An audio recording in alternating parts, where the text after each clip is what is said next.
walifika jukwani na kukaribishwa kwa nyimbo, shangwe na nderemo za kampeni zilizosheheni ukumbini.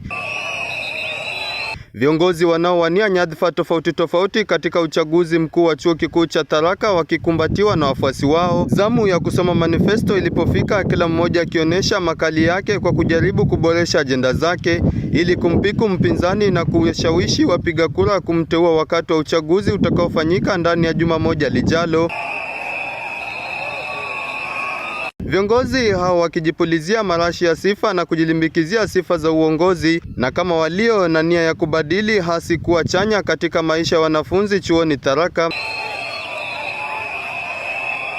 Kwa upande wa usimamizi wa chuo kikuu cha Tharaka, makatibu pamoja na makamishna watakaosimamia uchaguzi huo wamedokeza kuwa tayari katika jaribio hilo linalowakodolea macho na kuahidi uchaguzi kwa wa haki na huru. Wanafunzi wakihimizwa kuonyesha nidhamu na amani, hususan wakati huu wa kampeni na chaguzi chuoni Tharaka, na pia vilevile kuwachagua viongozi wenye malengo na maono yatakayobadili maslahi yao chuoni. Nikiripotia Pekuzi TV kutoka eneo bunge la Tharaka, kaunti ya Tharaka Nithi, mimi ni Vincent